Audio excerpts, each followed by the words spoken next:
ঢাকা বিশ্ববিদ্যালয়ের ছাত্র সংসদ নির্বাচন কেন এত গুরুত্বপূর্ণ? ডাকসু নির্বাচন গতকালকে ফলাফল হয়ে গেল।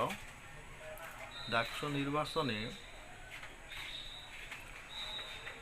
ছাত্র শিবিরের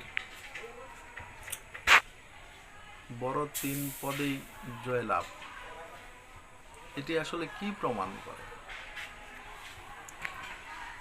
এই রায় কিন্তু বিএনপি এবং শিবিরের পক্ষে বিপক্ষে সেটা নয়।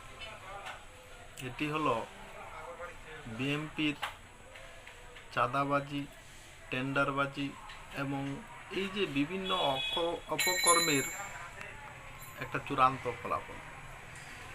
ঢাকা বিশ্ববিদ্যালয় সব বিবেকবানদের স্থান। আমাদের মতো গণ্ডমূর্খরা সেখানে থাকে না যে কেউ চাঁদাবাজি করুক আর মারপিট করুক আর কাটাকাটি করুক তাকেই আমরা ভোট দেব। ঢাকা বিশ্ববিদ্যালয়ে সেই সুযোগ নেই। যারা অন্যায় করবে তারাও নির্বাচিত হবে।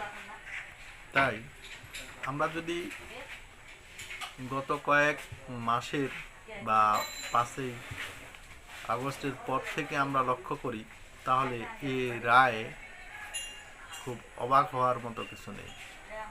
সেটাই হওয়ার কথা ছিল, সেটাই হয়েছে। আমি এই রায়ে তেমন কোনো নতুনত্ব খুঁজে পাইনি। সবাই ভালো থাকবেন, আমার পেজটি ফলো করবেন। আমার এই পেজে আমি বিভিন্ন রাজনৈতিক বিষয় নিয়ে আলোচনা করার চেষ্টা করব, সমসাময়িক বিভিন্ন ঘটনা নিয়ে আলোচনা করার চেষ্টা করব। আমার সাথে থাকবেন, আশা করি আমাকে সাপোর্ট করবেন। সবাই ভালো থাকবেন। আসসালামু আলাইকুম রহমতুল্লাহি ওয়া বারাকাতুহু।